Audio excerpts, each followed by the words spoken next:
Jagdish sedang berada di sebuah bar. Dia minum minuman, menyesali kondisinya dan mengingat cara dia menghadapi Gauri. Mengingat dia membuang Anandi, mengingat pertunangan Anandi dan Shiv, saat-saat manis yang mereka lakukan. Jagdish terus minum dan mengutuk dirinya sendiri bahwa dia melepaskan seorang gadis yang sangat mencintainya, tetapi sekarang dia telah berpindah ke lain hati. Dan sekarang dia telah meninggalkan Gauri juga. Dan sekarang dia sendirian. Dan dia hanya menyalahkan dirinya sendiri. Manajer bar datang dan memberitahu bahwa bar akan ditutup, dan meminta Jagdish untuk pulang. Jagdish membayarnya dan meminta minuman lagi. Manajer bar merasa khawatir, mengingat Jagdish tidak mempunyai cukup uang untuk membayar. Maka dia meminta penjaga untuk mengusir Jagdish, namun Jagdish berperilaku kasar dengan penjaga. Kemudian mereka memukuli Jagdish dan merobek pakaiannya dan membuangnya ke jalanan. Keesokan paginya Jagdish terbangun karena suara berisik jatuh di dekatnya, dan mengetahui bahwa dia berbaring di sebelah tempat sampah dan orang-orang mengira dia adalah seorang pengemis. Jagdish terlibat perkelahian dengan orang-orang yang mengira dia pengemis. Kemudian dia mengingat kondisinya dan peristiwa apa yang menyebabkannya seperti ini. Dia kemudian berpikir bahwa setelah menyakiti keluarganya dan meninggalkan semua orang karena keegoisannya, ia layak mendapatkan kehidupan yang lebih buruk dari selokan tempat dia terbaring. Dia ingat bagaimana dia menghina orang tuanya ketika mereka datang ke Mumbai.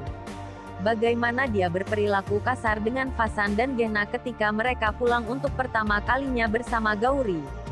Dia juga mengingat kata-kata Paman Gauri yang mengatakan jika Byron memiliki jiwa yang sangat baik dan mulia yang mendukung Gauri dan terlepas dari segalanya.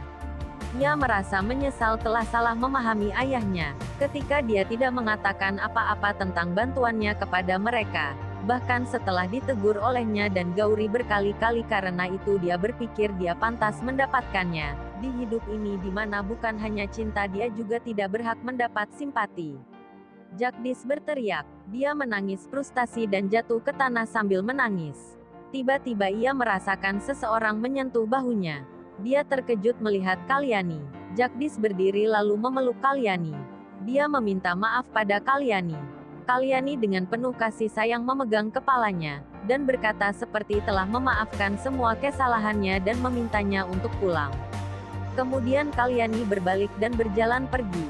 Jagdish memanggilnya. Dia meminta Kalyani untuk menunggunya, namun dia melihat jika Kalyani menghilang. Dia tersadar bahwa itu hanya halusinasinya, tapi ini memberinya ide bahwa jika Kalyani memaafkannya maka semua orang juga akan memaafkannya dan menerimanya kembali, dan semua akan menjadi baik-baik lagi. Karena itu dia memutuskan untuk pulang dan memulai hidupnya lagi. Semua keluarga sedang berkumpul di aula. Mereka sedang membahas pernikahan Anandi dan Shiv dan merasa senang. Tiba-tiba mereka dikejutkan dengan kedatangan Jagdish. Jagdish masuk ke rumah dengan keadaan compang camping. Semua orang terkejut melihatnya. Byron memintanya untuk berhenti. Byron mendekati Jagdish. Dia memperhatikan kondisi Jagdish. Byron bertanya mengapa dia ke sini. Jagdish mengatakan bahwa dia ingin berbicara apa yang ada di hatinya, dan ingin berbicara dengan Anandi. Byron menolak dan mengatakan bahwa Anandi telah bertunangan dengan seseorang, dan tidak ingin melihat Jagdish lagi. Jagdish terlihat terkejut mendengar hal ini. Karyani berjalan mendekati mereka. Dia berpikir bahwa dia memang melihat Jagdish selama pertunangan Anandi.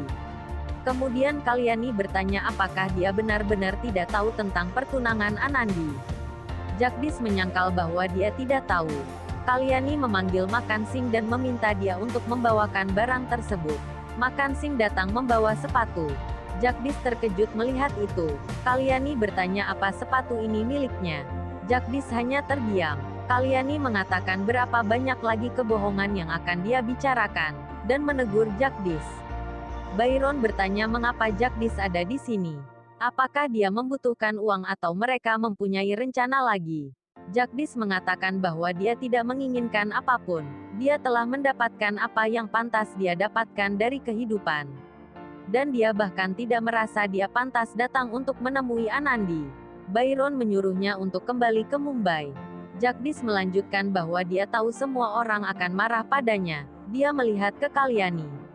Kalyani mengatakan bahwa semuanya telah hancur, dan ketika dia pergi tidak ada yang tersisa. Kalyani berbalik ingin pergi, namun Jagdish jatuh berlutut dan meminta kesempatan lagi. Dia mencoba menjelaskan tentang Gauri, tapi Byron menolaknya dan tidak ingin mendengar nama Gauri. Dia tidak ingin mereka mempengaruhi Anandi dan hidupnya lagi. Byron menyuruhnya pergi keluar dan menendangnya. Jagdish terjatuh di luar rumah. Dia terkejut dengan perlakuan Byron. Byron berteriak padanya untuk pergi, dan mengatakan jika dia tidak memiliki hubungan lagi dengan mereka. Orang desa ada di sana dengan membawa hadiah. Mereka menyaksikan itu. Jagdish melihat mereka. Jagdish pergi dengan sedih. Kalyani pun terlihat terpengaruh tentang ini. Jagdish berjalan dan berpikir jika semua orang membencinya, namun ada satu orang di keluarganya yaitu Anandi yang akan mendengarkannya dan akan memaafkannya meski dia telah menyakitinya. Jagdish melihat jamnya, dan mengatakan bahwa sekarang Anandi masih berada di sekolahnya. Jagdish bergegas menuju ke sekolahan Anandi. Jagdish melihat Anandi. Kemudian ketika dia ingin menghampiri Anandi dia melihat Sik berada di sana. Jagdish kemudian bersembunyi. Jagdish memanggil nama Anandi. Anandi merasakan jika seseorang memanggilnya. Dia terdiam dan mencari-cari. Sik dan Anandi pergi. Jagdish terjatuh dan menangis. Dia mengingat saat-saat indah bersama Anandi. Dan semuanya menjadi berubah ketika Gauri masuk ke dalam kehidupannya.